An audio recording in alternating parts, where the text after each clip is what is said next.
გუშინდელი შეხვედრა საუდის არაბეთში, რომელზეც უკრაინამ და ამერიკამ მიაღწიეს ძალიან მნიშვნელოვან შეთანხმებას და რომელზეც ხშირად წერდით, რომ საბოლოო ჯამში მაინც ხელი მოეწერებოდა იმ მინერალების შეთანხმებას და უკრაინა და ამერიკა ისევ დაუბრუნდებოდნენ თანამშრომლობის პლატფორმას.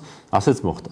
შედგა შეთანხმება. უკრაინას დაუბრუნდება ყველაფერი, რაც აქამდე გაჩერებული იყო, მათ შორის დაზვერვის ინფორმაციის მიწოდება, ამერიკული იარაღის მომსახურების და მუშაობის განახლება, სამხედრო დახმარების მიწოდებაც. და უკრაინა თანახმა 30 დღიანი ცეცხლის შეწყვეტა განახორციელოს. ოღონდ ეს 30 დღიანი ცეცხლის შეწყვეტა იქნება არა ის, რომ ფრონტის ხაზზე იარაღს აღარ ისვრიან უკრაინელები. არამედ ეს იქნება რამდენადაც მე ვიცი და თუ არასწორად ვიცი შემისწორეთ ცეცხლის შეწყვეტა რაკეტებით და დრონებით თავდასხმაზე რუსეთს. ძალიან ბევრს უწუნებდნენ და ტრამპს რუსეთის მონას და პუტინის ძმაკაც ეძახდნენ იმის გამო რომ როგორ გაბედა და შეუწყვიტა სადაზვერვო ინფორმაციით დახმარება უკრაინას. მაგრამ სიტუაცია ასეთია. საჯარო ინფორმაციად გამოვიდა რომ შეწყდა ასეთ დახმარება დაზვერვით. მაგრამ ეს სადაზვერვო ინფორმაცია მაინც მისდიოდათ ევროპელებს. ხო და ეხა ევროპელები ამას მერე ფილტრავდნენ თუ არ ფილტრავდნენ რა შეებოდნენ, ხო გასაგებია რომ ევროპელებს არ შეუწყვეტიათ ამ ინფორმაციის გაზიარება უკრაინელებთან და რაც მნიშვნელოვანი იყო ის ინფორმაცია მაინც მივიდოდა უკრაინელებთან. ეს ერთი. მეორე ძალიან აკრიტიკებდნენ ამერიკას იმას, რომ გააჩერა ამერიკული იარაღი უკრაინის ტერიტორიაზე. სინამდვილეში უკრაინის ტერიტორიაზე ამერიკული იარაღს არაფერი განსაკუთრებული ნებართვა ამერიკელისგან არ ჭირდება, უბრალოდ გაჩერდა ის, რომ თუ რაღაც ისე დაზიანდებოდა, რომ ამერიკელების ჩართვა დაჭირდებოდა აღსადგენად, აი იმაზე დახმარება შეუწყვიტა ეს პერიოდი.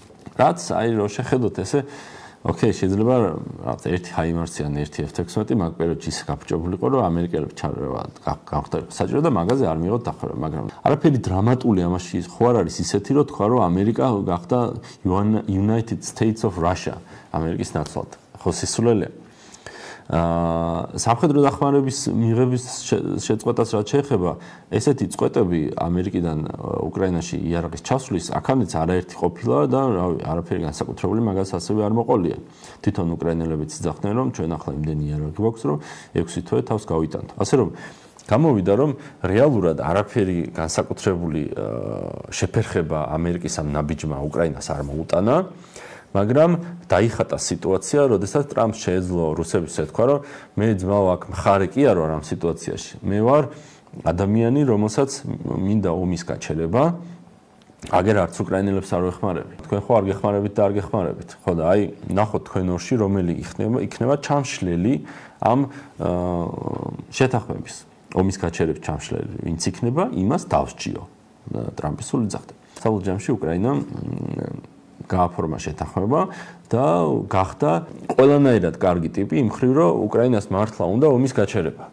და ახლა თუ ვინმე ჩამშლელი და ცუდი ბიჭი შეიძლება გამოჩნდება რუსეთი თუ ის არ დაეთანხმება იგივე პირობებს, რაზეც დათანხმდა უკრაინა. და თუ არ დათანხმდება რუსეთი ამ პირობებს, ტრამპს გარკვევით აქვს ნათქვამი, რომ ისინი ყველაფერს მისცემენ აწინ მერე უკრაინას.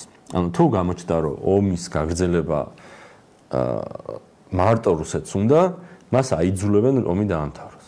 აი ამ სიტუაციაზე მივედით ამ გუშინდელი შეთანხმებით და მე ძალიან მეცინება იმ ხალხზე Facebook-ზე რომ ყვიროდნენ რომ აი ტრამპი KGB-ს აგენტია სინამდვილეში ნახე რა უქნა უკრაინას ამ დამპალმა რუსეთის მონა და პუტინის ძმაკაცმა და გუში რო წერდნენ რომ აი უკრაინის გამარჯვება აი ბიჭო რაღაცა ჭადრაკი არ გითამაშიათ ერთი სulis იქით არ დაგითვლიათ ცხოვრებაში აი რანაირ დახერხეთ მაგას არ მესმის იმ სიტუაციიდან რაშიც არის ევროპა, უკრაინა, ამერიკა ჯერჯერობით ყველაფერი უკეთესობისკენ არის ტრამპი ამ დღეებში აპირებს დაურეკოს პუტინს და უკვე მასთან გაიაროს პირადად ის საკითხები თუ რაზე არის რის დათმობაზეა რუსეთი თანახმა ყველაფერში იმიტომ რომ გასაგებია ომია და თუ ვერ იგება მომს მაშინ რაღაცას თმობა იმიტომ რომ თუ იგებ მაშინ იბრუნებ შენ ტერიტორიებს თლიან და გაყრი რუსეთს მაგრამ თუ ვერ იგებ ამომს მაშინ